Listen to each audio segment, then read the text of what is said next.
Well, I'll jump in. So my name's Andrew Roos, and I lead our political ad sales team at Google. I've been here for about 20 months now. And we have kind of a motto on our team, like we talk about it all the time. And it's a kind of very big, broad principle. Democracy is important.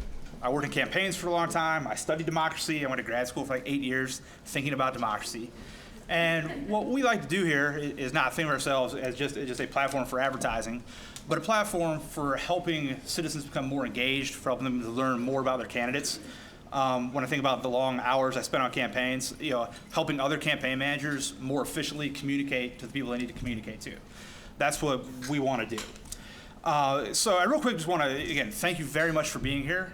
This should be a great event. We have kind of run through the agenda very quickly. The first panel, which Ramya, who's going to talk to you in a moment, will be moderating, is more about the creative side. It's about what makes great video in politics.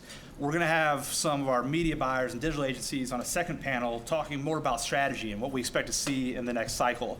We're going to have kind of a keynote by Rick Silvestrini talking about how some of the most sophisticated marketers in the world are using YouTube to engage their customers, and then we'll be drawing some insights for politics out of that.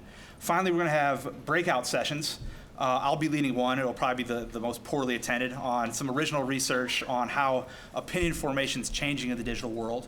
We're going to have one on by Will Houdeling on kind of start to finish, how to run a campaign on YouTube. And Jenny Hunt is going to be talking about the social phenomenon, Google Plus, moderator, and how it all ties together. I just real quickly want to recognize a few people. There are people many of you have emailed with. If you stand up, Serene Abushakra. Sam Swartz, she's account manager. Sam Swartz, Luke Rodahorse, maybe you've dealt with. Evan Rowe, is Evan Rowe here? Over here. And most importantly, my new colleague, Rob Slitterman. He's a celebrity. You may have read about him in Mike Allen's playbook today, but please mingle, get to know all of your folks. We're here to help you and to talk politics. So I just want to echo Andrew. Thank you so much for coming today. We're really excited to have you here. So over the past 5 years, YouTube has really become kind of a driving force in politics. In 2006, we had that gotcha macaca moment. In 2008, we saw a slew of parodies and interesting video from all over the web, not just candidates. We actually have the creator of Obama Girl here today to talk to you. Already this year in 2012, we've seen every major candidate announce on YouTube. We're really early in the cycle, and there's still so much left, and we can't wait to see what kind of things that you guys will be doing on YouTube. We just also wanted to give you a quick preview into what we're up to at YouTube. So last 2 weeks ago, actually, we announced the Fox News Google debate for the Republican candidates, and it's giving citizens across America the chance to ask questions of the candidates. It'll also have some interesting things like search trends, public data, and map visualizations to add more context to the questions. So can we just play that quick intro video to the Fox News debates?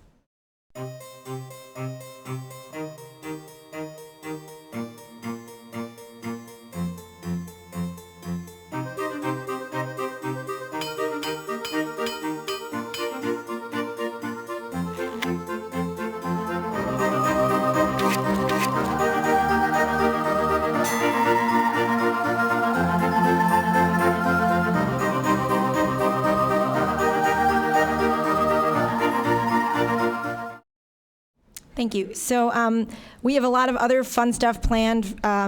By the end of the month, we're going to be launching a politics toolkit where you can take a lot of the lessons that you've learned today and have a place online where you can constantly access them and use that place as a resource, kind of a politics 101 site. We're also going to be launching a site where you can track all of the presidential candidates on YouTube to see, who has the most views, what are their most recent videos, what are the big buzzy politics videos of the moment, so you can keep your finger on the pulse. But again, what we're really excited about is seeing what all of you do. So thank you again for coming, and let's get started.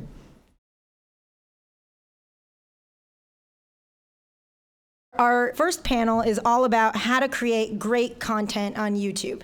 And we have 3 panelists who know quite a bit about good content. I'm going to just read a quick bio of each of them and ask them to come up on stage and take a seat. Cenk Uygur is the host of the Young Turks, the first ever live daily web television talk show. The show is one of the top 50 YouTube partners with over 30 million views a month and 500 million views total on the Young Turks YouTube channel. Described by the Pittsburgh City paper as part Howard Stern, part Howard Dean, the Young Turks presents a smart, funny, and irreverent take on politics, pop culture, and news. So, Cenk, if you want to come on up. Next, we have Justin Germany, who is the founder and a partner of Craft Media and Digital. Previously, Germany was the founder of Outlaw Media, a boutique media consulting firm specializing in web video. Before founding Outlaw Media, Germany served the McCain campaign as their director of online media. Germany previously worked on Bush Cheney 04 as the E-campaign videographer and editor. And New York Magazine named his web ad, The One, as the most effective ad of the entire 2008 presidential race. So, Justin, happy to have you. And then last but not least, Ben Relles is head of creative development at YouTube as part of the YouTube Next Lab. In this role, he works with channels to help them build their audience and develop their creative strategy. Before joining YouTube, Ben was the vice president of programming at Next New Networks, and in 2007 he founded the comedy channel Barely Political. You may know him from the smash video, "I Got a Crush on Obama." So, Ben, if you want to come on up. So with that, we're going to dive into questions first. I'll ask some, and then we'll leave about 15 minutes at the end for you guys to ask questions if you have any.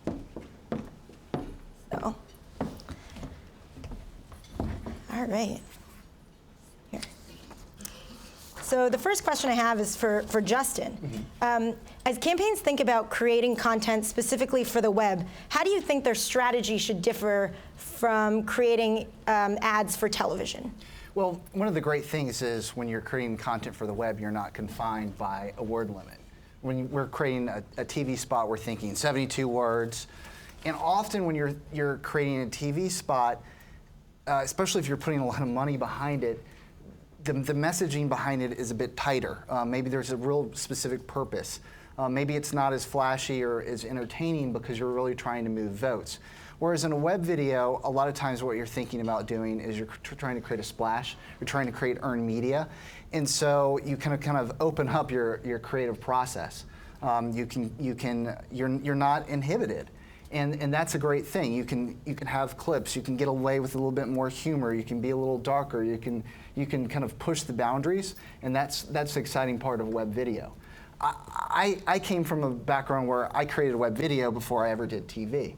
So it's kind of like I've kind of had to modulate my thinking as now I create a lot of TV ads during the cycle.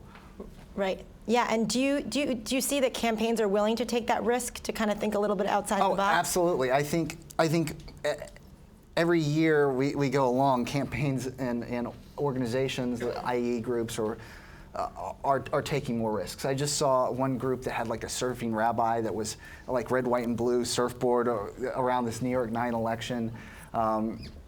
People are taking more chances. And I worked on the McCain campaign, and you know, we had some interesting web video content through 07 into 08, but it really wasn't until the fall in September of 2008 that we really started getting out there with both our web video and our TV ads, and just kind of making more outrageous types of videos. And I think that trend, especially on the Republican side for candidates, has continued. On McCain for his re-election, kept it up with a lot of interesting creative, and you see a lot of other candidates who are willing to go to sometimes very interesting links to create web video content. Sometimes you kind of say, oh, that doesn't really make sense in a political sense at all. That's completely an earned media play. Sometimes they're head scratchers, but I think that's good. I think it keeps pushing the boundaries. And this is the type of content that people are used to. They're watching all the other more entertaining YouTube videos out there that comedy content producers are doing, or kids are publishing. They're watching all this stuff on cable TV that's more cutting edge. It's good that campaigns are getting there. Yep, and you mentioned, comedy content, and Ben, you've been really successful with a bunch of viral hits, kind of that blend that entertainment and politics. So what do you think that kind of parody or comedy culture adds to the political discussion? Well, I mean, I would say that, political satire has been around for centuries, long before YouTube, but, you sort of had to have a vehicle to get that in front of people for a long time that not that many people had. So it was, maybe in the 2004 and 2000 election, Saturday Night Live and The Daily Show and, a couple other comedy programs. And I do think that comedy a lot of times does impact the perception of candidates. There'll be these iconic, Saturday Night Live sketches that'll really make people think a certain way about, I'm thinking about when I grew up watching Saturday Night Live, Dukakis and George Bush. And, but it was, just a few players. And so in the 2008 election, the first one where YouTube was really a factor, suddenly it sort of opened up the field to anybody who had an idea and wanted to do something in the parody space. And that was really exciting. That was kind of the reason that I did the Obama Girl video in the first place. It was kind of mid-2007, and I was really kind of thinking about how much this site, YouTube, was going to impact the election and just kind of wanted in on that. So, it becomes sort of this very Darwinian thing where everybody who likes comedy and wants to do something political throws things online, and a lot of times the kind of biggest and craziest ideas end up being the ones that get a lot of attention. Yeah, so Cenk, you've done a really good job of kind of producing episodic content, regular content that's kind of driven by the news cycle. So, how do you leverage or ride the news cycle versus kind of create news of your own? Right. Well, okay, there's a lot to say there. First, a very rare moment where I want to say that I agree 100% with a Republican. And double down on what Justin said. And it goes partly towards answering your question. It has to be compelling. And in the old days, you do a TV ad, you just show Willie Horton's face, scare the living crap out of everybody. They have to watch it. It's on Friends and Seinfeld. What can they do? And you're done, and your job is finished. Now, it's much harder because you have to create an ad that actually draws people in, that is actually compelling content. Now, that's harder, and it's a tough balance, right? Because you have on the one hand Demon Sheep, which was crazy. I don't know if you guys saw this ad, Carly Fiorina's, and there's the Demon Sheep with the laser eyes, and it made you question the sanity of her own campaign, right? That's too compelling. Okay, don't go that far. On the other hand, you have John Huntsman, who just came out with an ad that's actually great. It's partly because it agrees with me. I was saying on the show, I don't get it. John Huntsman was #1 in job creation in Utah. Mitt Romney's number 47, right? Why don't you do an ad that says, I'm #1, he's number 47. Now, who do you want to pick, right? And that's exactly the ad they did. The problem is that they were so, I think, enamored with the idea that they didn't have to do 30 seconds because it was online, that they did like a minute 35, and they made what was an awesome ad really boring, right? Which Huntsman's really good at. He wants to create this cool character, and there's a guy who's riding his motorcycle in the desert, right? And it turns out it's not him, so that kind of is like weird, right? And second of all, and I've seen this now a million times because we cover politics every day, he keeps riding, and it's in the desert, and you're like, geez, I'm so bored. Please, okay, I don't know, jump off a cliff or something, do something, right? Anyway, like #1 versus number 47, there's a million funny ways to do that, right? So Kobe is #1 leading scorer in the NBA, as an example. Number 47 is, I don't know, Jim Jablowski, right? Now, who do you want to be, Kobe or Jim Jablowski, right? And there's so many great ways to do that. Instead, he did a minute 35 of I'm #1, kind of, but I'm kind of boring. And the other guy's 47, have I lost your attention yet? So there's a good medium way to do it. Now, what we do is we find stuff like this, and that's why what Justin does works, because that's our job. Every day we're looking for interesting, compelling material, right? So if you put out a flashy ad, I'm gonna do Demon Sheep, no question about that, right? And we even broke down Huntsman's ad because we were so fascinated by what a right idea and wrong execution it was. So that also gives political people an outlet to make sure you get it in front of us so that we can get in front of a larger audience, because we're hungry for that, right? Because we're about to cover an entire election season for a whole year. And our value added, again, partly to go towards answering your question here, is that we provide analysis. Anybody can see the ad anywhere, right? But we show you what's right with it, what's wrong with it, what's the correct political strategy in our opinion, what's the wrong political strategy, and you do this day in, day out with all the different candidates, and especially with a Republican primary. I mean, we're progressive, so it's a field day for us. I mean, it's awesome. One, because they're almost always wrong on something, and so that gives us an opportunity to make fun of them. And number two, because they're killing each other, right? So, and that's a lot of fun. When Romney and Perry fight, everybody has a blast. So you mentioned the Huntsman video. What's a good example or your favorite YouTube video that you didn't yourself create? In politics, I assume you mean. Yeah, in politics. Well, you can give us the politics one, and if there's one other one that we just have to run home and see, you can give us that one too. I mean, I would say from the campaign side, from an effectiveness standpoint, I remember I really liked the Huckabee Chuck Norris one comes to mind, in part because it just, for whatever reason, it made Huckabee more endearing to me, someone who didn't know that much about him at the time. And then, it actually did stay on message. It had a point. He got to get a couple talking points in. And then from the first user-generated video I saw was the Hillary 1984 ad. Did you guys see that one where, somebody comes in and smashes Hillary on the screen? And that was one that really felt like, had an impact and had some real perception. So not from like a comedy standpoint, but from a, maybe actually changed the way people thought about a candidate. I thought that one was interesting. And incidentally, it's funny looking back on now, that came out, I think, in like May, and I had already written the Obama Girl song, and I was at home like, no, the news isn't gonna cover another viral video. And I was like really concerned that, I had this idea and I blew my chance because, they already found a viral video to talk about. But then it turns out, like, he said, every time there's anything interesting, the news would put it on, in part because there wasn't a lot going on the, 2007 so far in advance of the election, and in part because they get to put things on that they wouldn't do themselves, and say, hey, look at this video spinning around the web, and yeah. My favorite, and there are a lot of things I like, but one of the things I remember most was late in the campaign in 2008. There was this video of this soldier who had like this message to Obama, and I think that one was really interesting. It got over 11 million views because it felt real, and it was kind of a different tone than a lot of what had been put out at that point in the campaign. So I thought that was one of the more memorable videos that was very different for a political video. And was that video uploaded to the McCain YouTube channel, or was that just a standalone that was someone video? out there who produced it, and you looked at it and you thought, it looks like they got someone to film it who knew what they were doing, but you couldn't really tell if it was completely user generated, if it was some group, which is, I think, part of the sign that it was well done. And for me, for kind of like a non-political thing, the first video I ever remember on YouTube was the Saturday Night Live skit, the Chronicles of Narnia, Magnolia Bakery video. That's one I always remember because that's when I discovered YouTube, and that was what, like 2005 or right? Yeah, like. Yeah, I think PCCC, the Progressive Change Campaign Committee, does really compelling videos.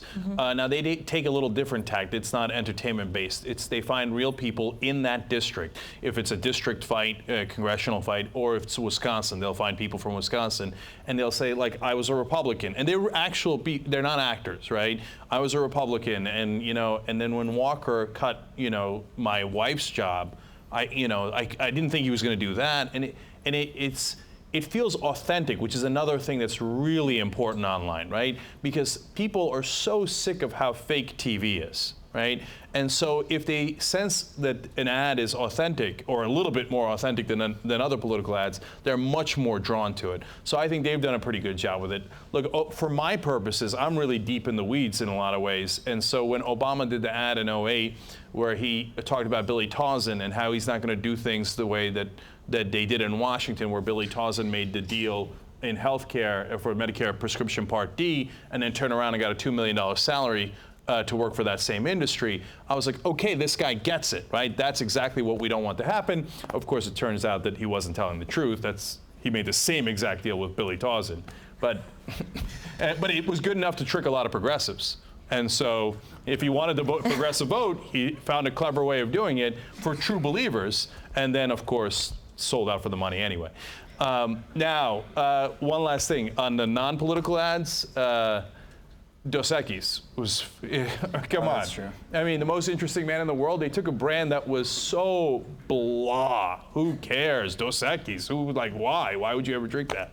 Right? To like, oh yeah, I want to drink that. That's the most interesting man in the world. Yeah, that's funny. Yeah. So that's a great example of excellent branding and totally starting new. Yeah, and one interesting thing about that is that, it's a campaign that's built around a character. We saw that with the Old Spice guy, and sometimes these campaigns just really take off this kind of episodic, you get to know the person kind of campaign. It's a good example. So here's a question. What's one thing you've tried and failed at in online video?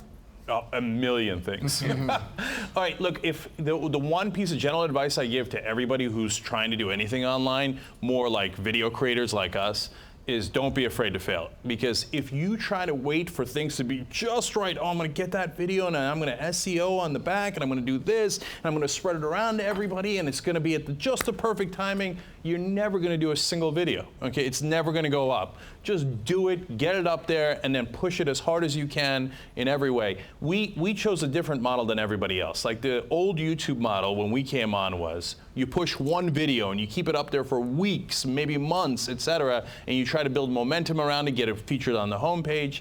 We thought, no, we're gonna do 8 videos a day, and we're just gonna keep coming like a steamroller until it picks up momentum in a different way, and it worked. So just get it out there, and as you make those mistakes, you'll learn from all those mistakes and hopefully get better and better. I'd agree with that. I think you just got to keep pushing. You're going to have a lot of duds. You're going to have things that you create. You think, oh, this one's going to catch fire, and the news cycle could change, and no one's really interested in that video anymore. So you keep pushing.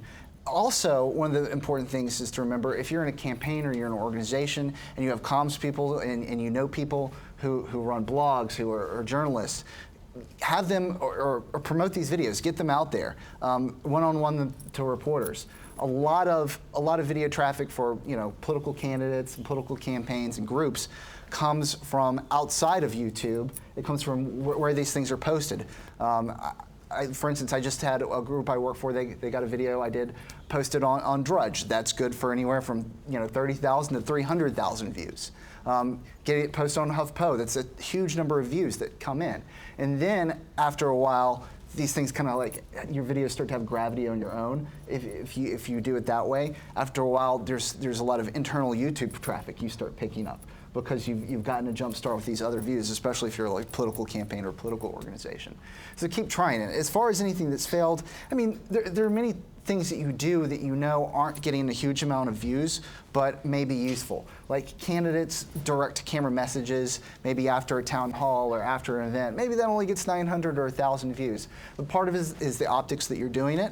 There are people who kind of are regular viewers or kind of consuming that information. So trying all these sorts of different techniques, it's good. It's good to have a variety. Yeah, I would say we definitely failed a lot also. One of the things that we've failed at over the past 4 years is sometimes we're just not quick enough. So like we got really excited about a video, it was like maybe 3 months after we started, where Ann Coulter, I think, said that Jews needed to be perfected. So the girl that sang the Obama Girl song and is Jewish wrote this whole song about how she wants Ann Coulter to perfect her, and it was like, it took a long time to do. And the fact that we got it out 2 weeks after the fact, even though I thought it was well done, the story was kind of over, and so we didn't get that buzz. And then other times where we've turned around videos in literally 24 hours, we've seen millions of views the first day or two, because essentially there's this conversation happening online, And if you can kind of piggyback on that and become part of it, you get this big spike. So we did a video when Bill O'Reilly bugged out on Inside Edition in the mid-'80s, and that surfaced where we had like a producer yelling at him. We got it out first, and it did really well. Or like when Hillary said she was in Bosnia and, you know, under attack, we CGI'd this video with her head getting blown off and her with guns and shooting down Bosnians or whatever. And it was great because we got it out a day after, and the blogs really played along because they got to actually just kind of tease it with like, wow, footage of Hillary actually in Bosnia. So that whole speed thing is really important. I'm sure it's important for political campaigns just like it is in the parody business. If I could go a little further on this, speed is extremely important. I think in '08, there are a number of videos I look at now, I'm like, oh, did I edit that? But they got 300, 400,000 views because we needed to get it out in 2-3 hours, within the event happening, and you had to get something out there. So, especially as you get into the fall of a campaign, whatever size campaign it is, being able to say, okay, this is the web, people get it. I just need to get it out there, rather than spending, where sometimes I do on a longer piece. This time of year, I might spend 16 hours editing something. Well, in the middle of the cycle, you might be spending 2, 3, 1.5 hours. Yeah, definitely. So YouTube is the second most popular search bar on the internet. How does search kind of play into your strategy there, especially when you're trying to ride the news cycle and keep things relevant, turn things around in 24 hours?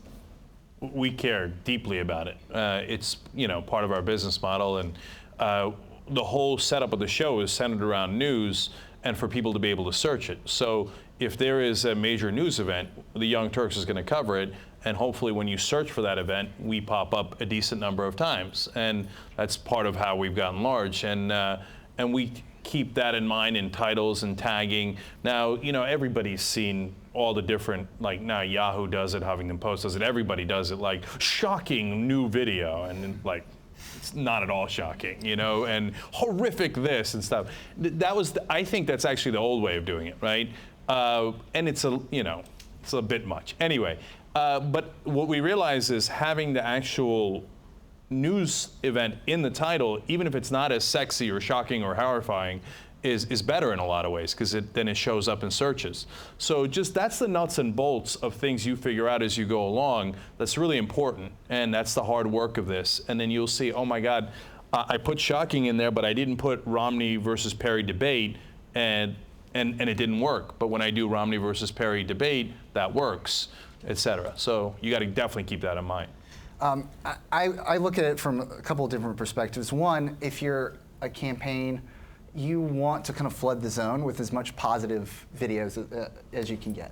Whether that's just reposting news stories and news clips, keep them coming so that when people are searching your guy's name, they're seeing more positive stuff than they are negative stuff. Now, when you get into the level of presidential politics, it's kind of like that's a much harder hill to climb. The other way I see it as for someone who sits around and edits almost every day is, oh my gosh, this is the greatest opposition research tool I've ever had.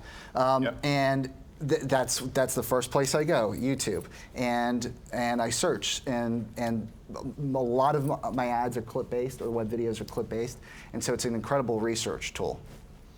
Yeah, and look, I would, if you're in a Republican campaign, I use outside people.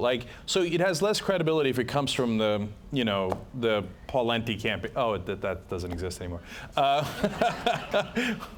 Anyway, but from the Huntsman campaign or whatever. But if it's someone else, we should be their best friends, because we do negative videos on all of them all the time. So the Romney people should take our negative Perry videos and spread them around, and and vice versa, etc. So, it's a good tool that way.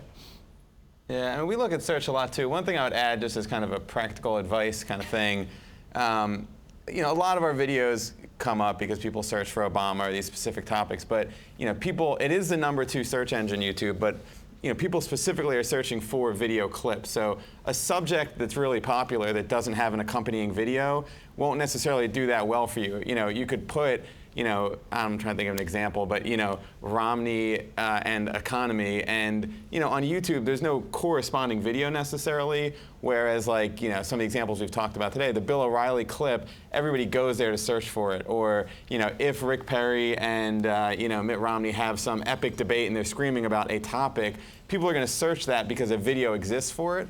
So a lot of times when we look at search, we're really thinking about, you know, is there a video that people are searching for, and not is it like a highly searched subject? And it doesn't just impact search, it's, you know, all the related videos sections on YouTube and all the browse pages. I mean, there's a lot of places where having, you know, the types of topics that people look for will help. And they pop up in weird places, and I'm sure, you know, we're sitting here, they're like, there must be people now that look for videos about Sasha and Malia and type in Obama girls, and then it's like, what the? And they didn't ever heard of our thing. And I don't know, you know, where we even get some of our viewership on some of these videos from 2007 and 2008, but they, you know, still continually get 10, 20, 30,000 views a day. I still have the McCain account emails come to me every time someone makes a comment, and there's like 20 or 30 comments on some of these videos a day. It's like there's these living conversations still going on. These videos that are 3 or 4 years old. It's kind of amazing. Yeah, if you're someone like us, a video content creator, that library is awesome. It's kind of like the library that musicians have. You know, that the royalties just keep coming in, and you'd think, like, why are they still checking out Obama Girl like 88 years later? But they are, and they will be. And so. Yeah, and one thing I would definitely add to that, because it's not necessarily about search, but it's important to know, when you do have one of these videos that does really well, it will get viewership over, you know, a long period of time. So you want to figure out a way to build into that video a call to action which lets people discover the rest of your collection. People don't always intuitively know on YouTube that you click on that bar to see the rest of that channel's videos. So if you have a video that pops and it gets 100,000 views and 1,000 views a day, you know, ideally when you made the video, you put in something that lets people know that this is a channel and they can find other stuff there. Like an annotation or something? Well, that's what I was going to say. Initially, it wouldn't be an annotation. Initially, it might be even baked into the video, you know, 3 little screens, click here for more videos. But if it's not baked into the video, which we do with almost all of ours, yeah, then after the fact, you can add an annotation, go into the back end of YouTube, and put a little, you know, click here to see our latest video, or click here to see part 2 of this. Something that kind of puts people in the routine of saying, this isn't just, you know, a one-off video. This is a regular content producer here that I should be watching. Just to tag on to that, now, a lot of times now I'm a content producer and I'm not in control of our clients' YouTube channels, especially if it's a campaign. But that's one thing I wish they'd do more of, is use those annotations to link back to their other ads, their other videos, other things. I think that's, especially for political campaigns, a lot of times it's just not instinctively there, is something that they do. An easy thing to do at the end of the video is not just annotation, but as Ben was saying, like if you want to donate, for example, that's an obvious call to action. Go to this website, right? So it's obvious to us. It might not be obvious to everybody. Yeah, that's a great point. So we've talked a little bit about, you know, building audience and viewership. You guys have a 500 million views. The McCain campaign had, you know, 28 million views. Barely Political has 1.6 million subscribers. So, like, what are some concrete tactics that people can take to build up their audience on YouTube and also keep them coming back? Because what we see a lot is that, you know, they have that viral spike and then, you know, they're unable to get people to come back after that initial spike. Yeah. Well, we wanted to build a machine. And one of the business problems in online video is that it has to be repeatable, right? So that's the home run problem that you have, right? So a video is a home run and you got 1 million, you got 10 million, whatever on it, but how do you do it again, right? Although I think Next New Networks did an amazing job of figuring that out. But our answer to that was we put up new videos every single day because we do a new show, and it's a 2-hour show that we pick videos out from, and we do the show live, and then we take parts of it, edit it out, and put it up on YouTube. So we solved the repeatable problem by being repeatable ourselves until you built up enough of a mass audience. And in the beginning, you didn't. I mean, that's the thing. If you're doing online video and you're trying to do what we do, you can't get discouraged in the beginning because it's going to be really, really tough. And then after a certain period of time, you have enough aggregation that people come back every day to see your show. I agree. I agree with everything you say. You just got to keep chugging along. You got to keep producing content that you think is going to be interesting, that reporters are going to write about, that you're going to get earned media on if you're a campaign or a group. I think it's even tougher for campaigns or groups, super PACs, whatever you are, to do what they do, because there are more limitations as far as your messaging goes. So it's going to be an even tougher road for you.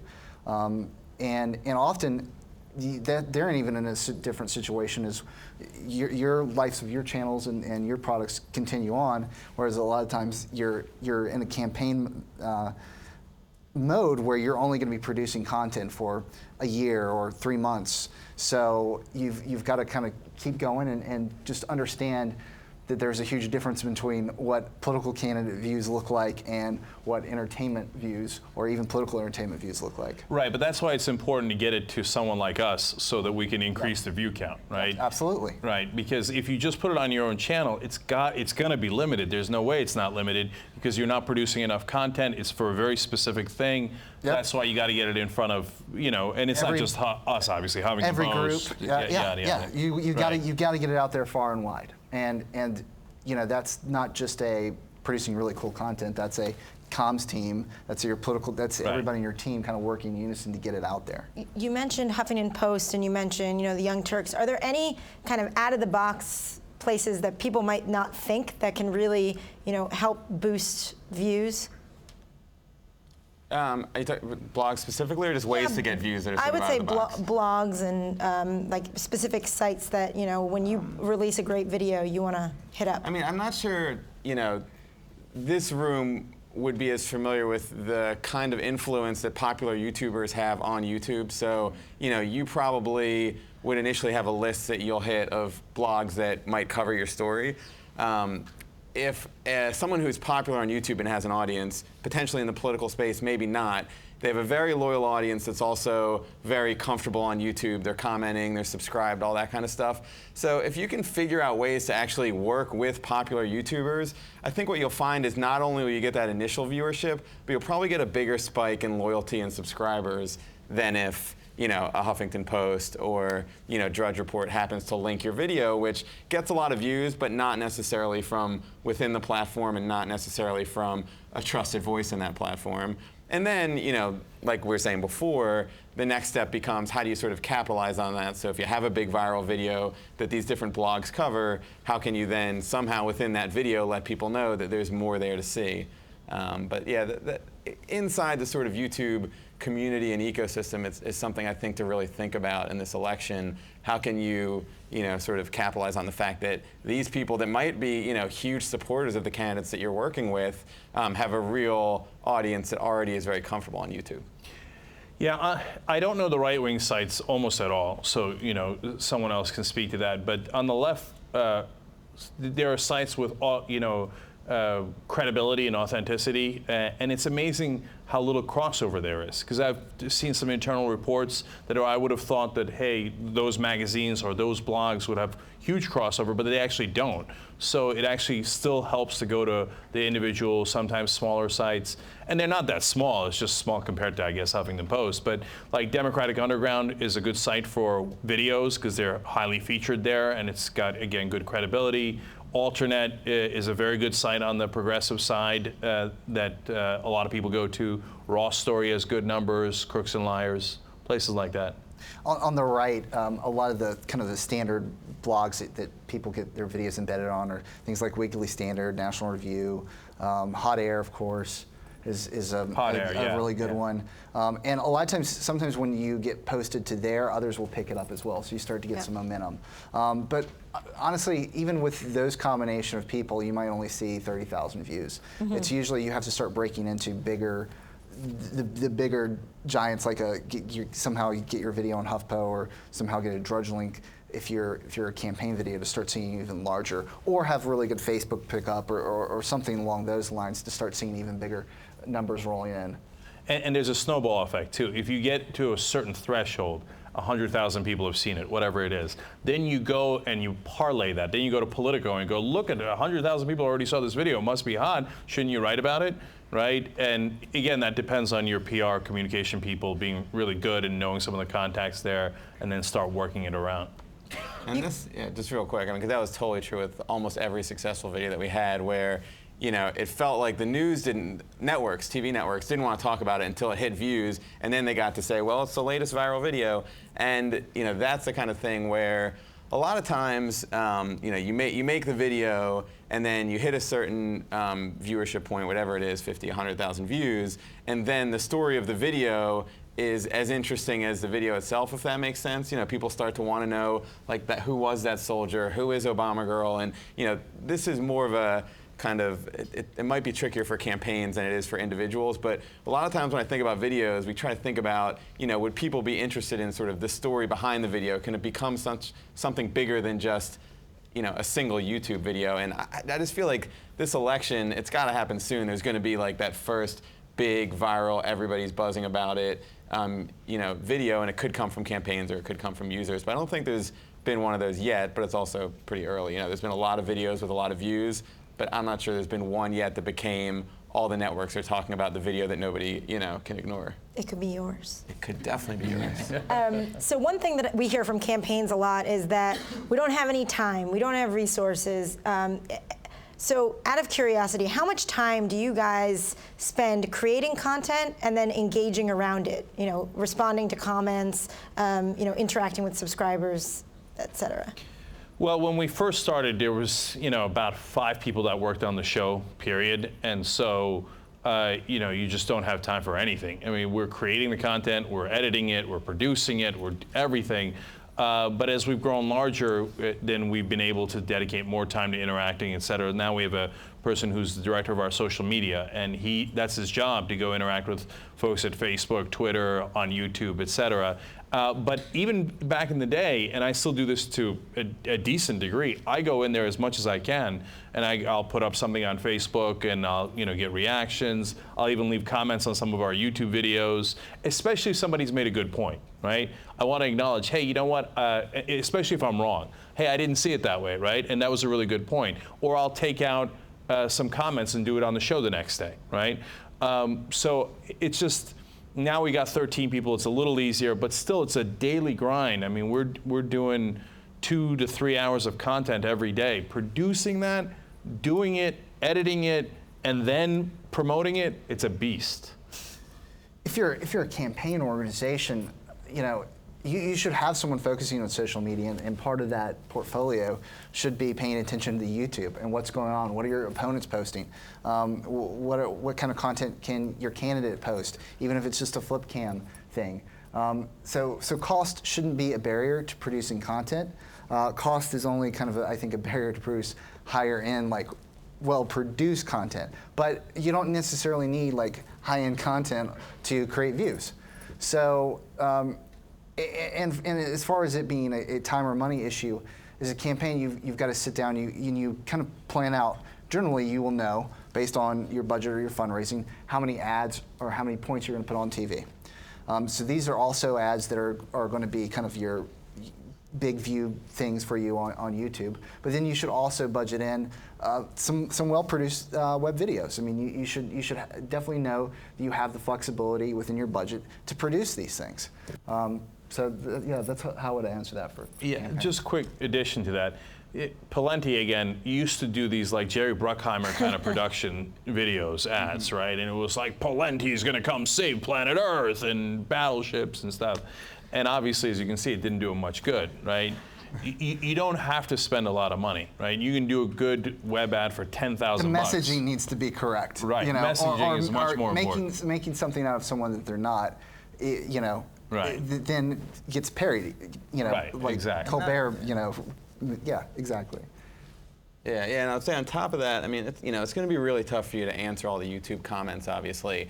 But YouTube is a very social platform by nature, so a lot of times it's not necessarily the social media person like trying to interact with every single comment or message you get. It can be about just figuring out a way to use YouTube in a more interactive way, pose questions to your viewers and let them discuss that in the comments, or just make sure that you're talking to them in a way that they feel like this is some kind of dialogue, that something is interactive about it. And I just think people use YouTube that way. We find it all the time where, when we do videos and we ask them, a question, we'll get this, huge dialogue that goes on for a really long time. And it's not just YouTube. I get, I don't know how many are on the Obama email list, but 45 minutes before this, I got an email that was, would you like to have dinner with me from Barack Obama? And I quick open it up, and the whole crafting of that message. Of course, he doesn't want to have dinner with me, unfortunately, but he. No, he does if you have $35,000. That's true. Yeah, exactly. It might be a little more than that this year.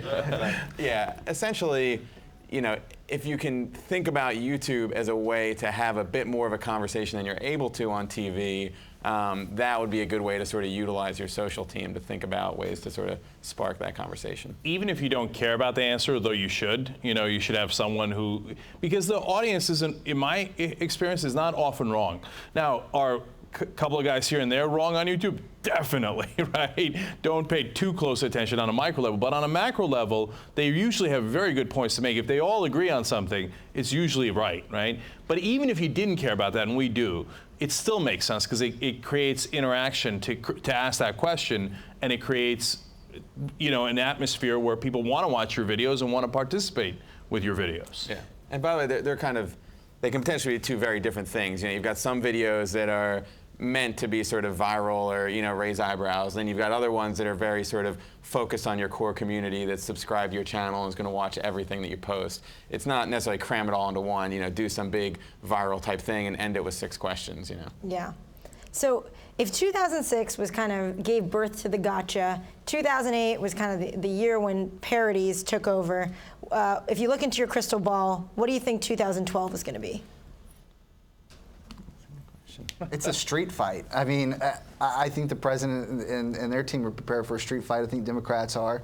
I think there are a lot of angry Republicans. I think that's why you see these over-the-top, Brock, and I've made a couple myself, over-the-top kind of pieces that are like movie trailers. Right now, it's a street fight from everything I can see. Well, yeah, I mean, we got a Republican primary, so of course it's going to be a street fight, right? And I mean, you knew it got dirty instantly the minute that they started talking about Michelle Bachmann's pills, right? And that was a low blow, even I think among Republicans. And there's a lot more that migraine. Yeah, right. I know, and the pills she has to take for her migraines. I know. And I don't know the veracity of that story at all. I just was amazed at how below the belt it was as a story that other campaigns were willing to leak that about Michelle Bachmann. And so a lot more of that's coming. I'm not sure that the Obama campaign can even get dirty. I mean, well, I think their attack report the attacks website or whatever that is. It shows where they're going. Like it's a different tone from them than and they're a different place in their campaign. And I think their supporters and are going to be at a different place than they were well, they're going to get desperate. 08. Yeah, they're going to get desperate at some point, and they can't run on the 08. Oh, look at me on a mountaintop, aren't I hoping rainbows, right? But the problem is they don't get it, if you ask me. And so I think they'll absorb tremendous damage before they get desperate and then try to actually fight back, and however they do it. I think what we saw, from the McCain campaign, what we had to do, we had to be out there with our videos and with a lot of things. It was like, we knew the odds were stacked against us, so we kept throwing long in the fourth quarter, right. And you might have to see Obama throwing long. It's going to be fascinating to see because I've never seen his bomb, so I'm curious to see if he has one.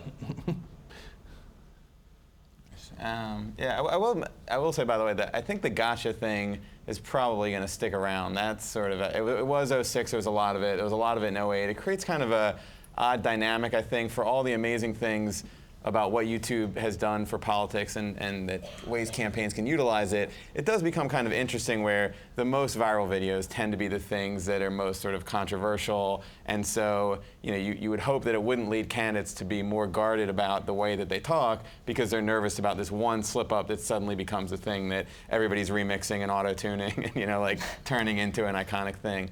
What I would like to see happen in 2012, and I hope it does, is for maybe a little bit more of a customized approach where it doesn't feel like people are going for one-off big videos. Well, they still do that, but the campaigns figure out a way to build a very organic, real audience on their YouTube channel in a programmed, regular, scheduled way. That I haven't seen a lot of that, but it works really well on YouTube, and they've got a great, starting point in terms of course, they've got this huge audience to begin with. If they let people know that this is a regular thing I'll be doing on YouTube, and here's the time, and here's the type of conversation I want to have with you here, I think that there's an opportunity to actually build a very regular, large audience around a specific type of YouTube programming. That's a really good point, because Fred, I don't know if any of you are acquainted with him. He kind of talks like he's sucked in helium. Mm-hmm. He's one of the most popular partners on YouTube, and he said that he always uploads his videos on Thursday nights because he wants kids to talk about them at school the next day. So the biggest YouTube partners definitely think about timing when uploading. It's going to be hard for politicians to do it, honestly. I think Ron Paul can do it, right? He can create a community, et cetera, online and on YouTube.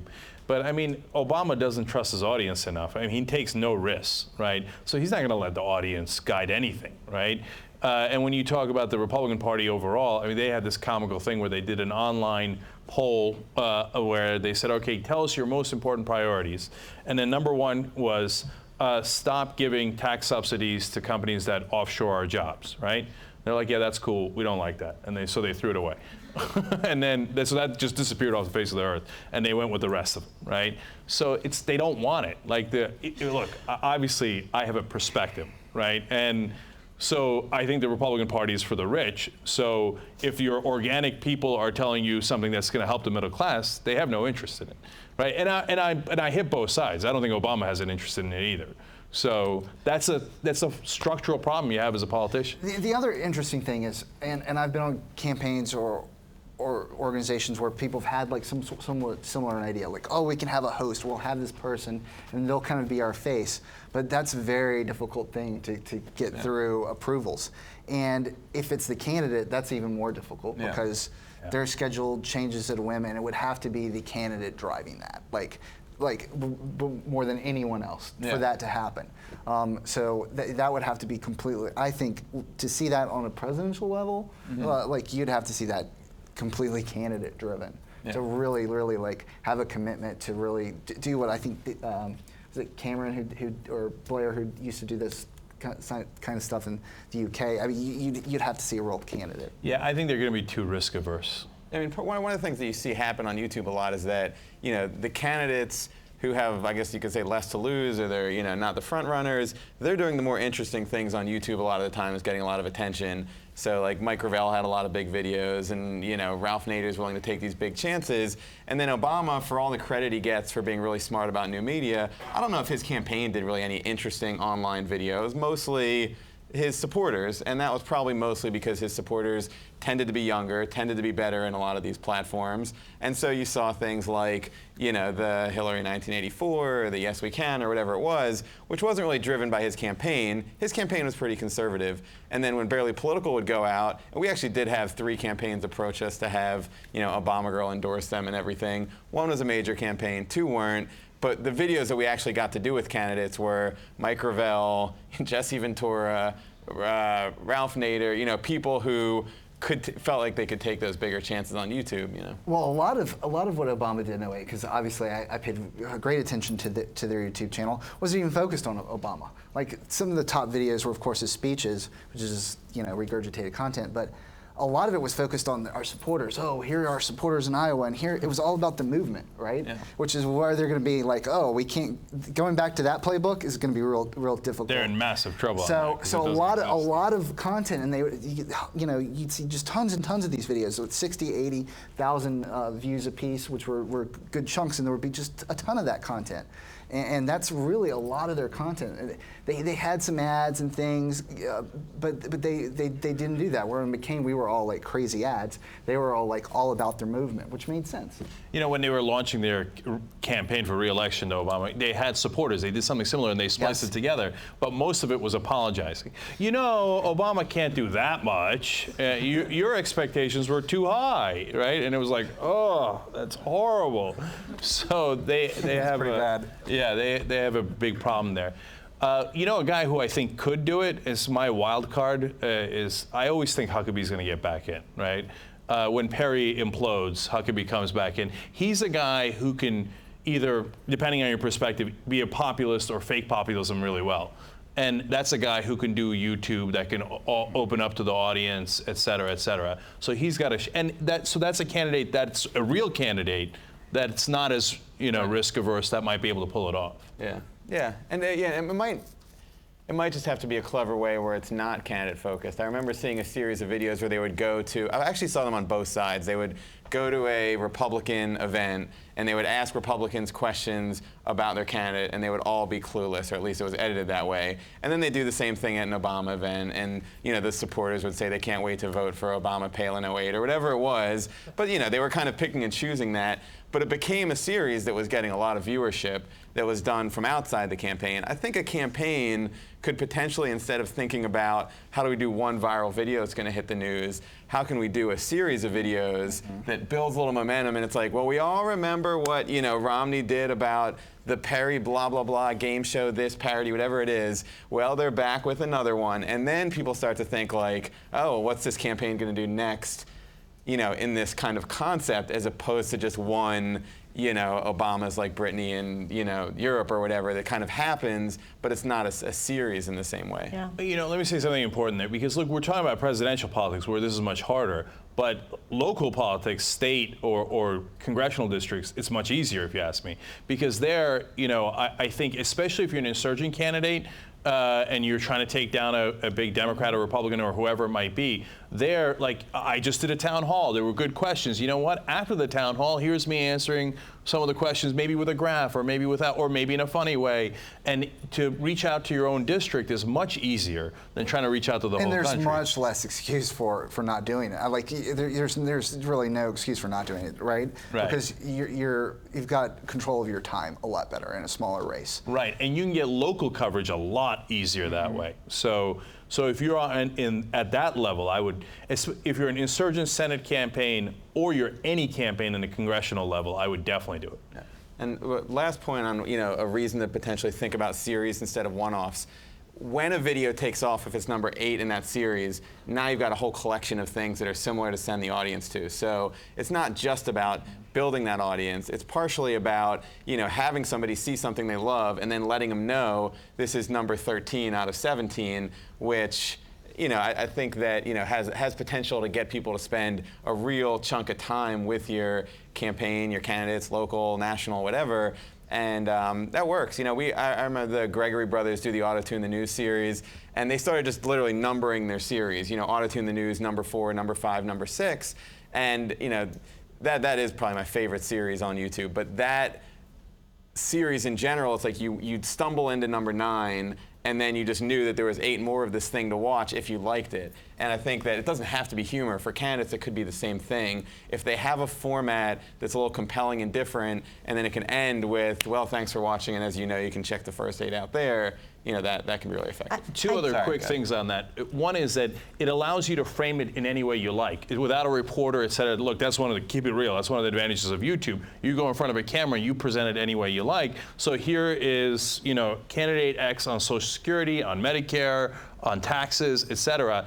And you know how politicians always say, read my book, read my book. They can just say, hey, go to my YouTube channel. You want to know my answer on Social Security? He's already framed it in a way that is not off the cuff, that is the most favorable to him, right? And then once they're there checking out their view on Social Security, then they might want to look at their view on taxes, et cetera, et cetera. So I do want to go to audience questions if anyone has one. Anyone out there have a question? Oh. So I think, following on just what you were talking about a moment ago, the answer that I've seen a lot of local candidates give is, you know, I should be hitting the phones, I should be out there, you know, like, this is really not important for the larger picture. So how do you kind of talk to the candidate and say, listen, the ROI on this is going to be a lot bigger than you expect? You might be able to speak to ROI. What I would look at it as, first off, it's not really much of a time commitment. If you're just doing a flip cam thing between events, it's 2 minutes, it's 5 minutes. Show them the views, show the candidate the views, show other examples of other politicians who've done it and kind of what their view counts are, and then talk about talk about it in terms of trying to get a story written about doing this. Talk to them about it in terms of getting earned media, because okay, then it clicks for them. There's a reason I'm doing this. You've got to kind of like make it click for them in that sense. Yeah, I guess I'd add only one thing. Look, again, if you're just going to do a one-off, it's going to be harder, right? But if you can get them to buy into the idea of that people go to their YouTube channel to check out their views, right? Then it becomes a lot more useful. And then you get to frame all of the, look, as a person covering politics, I don't really like this, but I'm keeping it real in terms of how it could help your candidates, right? You frame it in a way that's totally yours, right? You could even, and then you could edit it later. You say, hey, don't worry about it. Talk for 5 minutes. If you want to talk for 2 minutes, don't worry, we'll edit. We'll add cool things to it. And then it, like if I was running a progressive campaign, I definitely want my politician to do it. And I'd say, hey, listen, we can win on this. Look at this great point we have on taxes. Let's do it. And it doesn't even have to be about an issue. Hey, maybe you've got a younger candidate. Hey, I'm taking my kids to go get a Christmas tree. Hey, look, we're going to the county fair. Everybody's piling in the car. You know, just lighthearted. It can be as lighthearted as that, and that actually might be more interesting for a lot of people. Let me give you a quick example from what we do. Right, so a friend of mine I didn't even know was taping us playing basketball, pickup basketball the other day. And he taped a bunch of stuff, and he just took me hitting a three-point shot, you know, which isn't really that frequent. But he just took that and put it on our sports channel, TYT Sports. And then everybody's talking about, oh, look at Cenk hitting the three-pointer. Was it real, or did they fake it? I'm like, not that bad. We didn't have to fake a three-pointer. But like, if you had a shot of Rick Perry doing that, or Huntsman or something. Oh yeah, that would go crazy. Great buzz, right? Or who are your local candidate?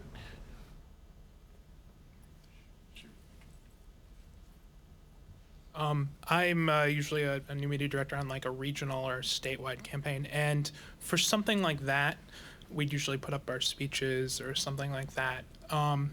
But a lot of times we'd go, and when we put something online, either it be something from our tracker or something else, we'd put it on to get earned media.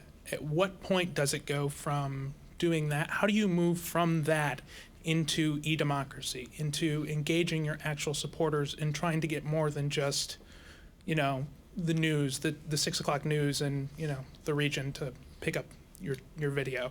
And how do you do that? What's a...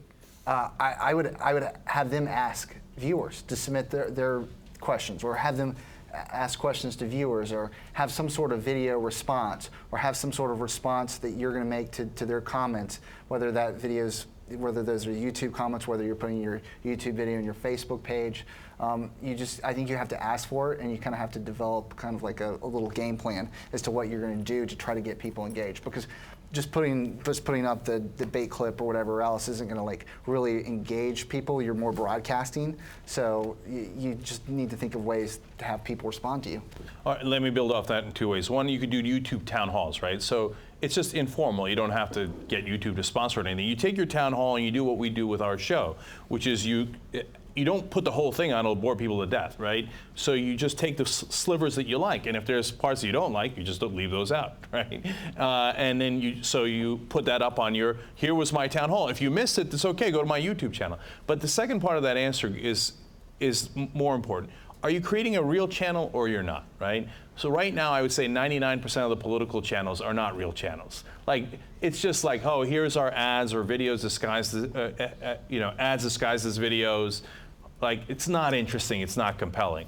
But if you really buy into the concept of this is really where you can find out about your candidate, whether it's their views on policy or whether it's them hitting a three-point shot or their town hall event, this is something that gives you value added, that gives you some reason to go to it, then I think it could be a great tool.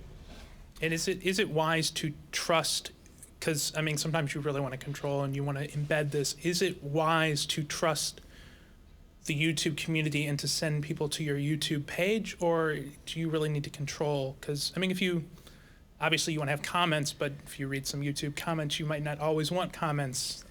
Let's put it honestly, you don't want YouTube comments for a lot of your more controversial stuff. So at what point do you give up that control? I mean, it's hard to say. It may be a case-by-case basis. I know in McCain, we pretty much let all the comments go. Like occasionally, if I saw one that was like, "Whoa, that's really inappropriate," I'd can that one. but for the most part, I let it go because I thought for our purposes, it created more conversation, it created more views. But it could be a case-by-case basis. You might be in a campaign where you may need to lock down message control, and that's just what you have to do. But my first instinct is to open it up. Yeah, it's binary. You either do it or you don't do it, if you ask me. If you're going to spend hours trying to weed through the comments, it's a mistake. One, it'll suck up all your time, and two, then you're really responsible for the comments because you edited them. And then people can tell if it's all positive comments too. That's the other thing. Like, if your video has like 5,000 views and there's only 10 positive comments, it's not authentic. Right. So it's okay. Like, well, our strategy is we let every comment. You could be a homicidal killer. That's not my problem. That's your problem. Okay. And so, but others shut it all down. But just go one way or the other. Yeah, I sort of feel like, they're not part of the content. It's like you wouldn't debate putting a TV ad up because what if they comment about it at home on their couch? Like, ultimately, people are going to talk, and it's there, but it's not like the people watching are like, oh, they just called that ad horrible. I mean, it's just ultimately, it's kind of what it is. I wouldn't be worried of them calling it horrible, but No, but I know. I was actually, believe me, other words were going through my head besides horrible, but I think this is being recorded. I've seen worse than horrible on YouTube, I'll admit that. But I think that, that part I think is fine. The first part of your question about, how do we get this to like become something that TV and bigger and all that, I would mention that a lot of times videos that do really well on YouTube are aimed actually instead of at everybody, and this is so big it's going to be on TV, but instead on a really specific community that's going to share it. And so it doesn't have to be the most viral video in the world. You could influence the perceptions of that community. If Mitt Romney did an ad and it was just like, Rick Perry hates lawyers and here's 6 reasons why, and all, that legal community might share that. And then he could do that with a different community.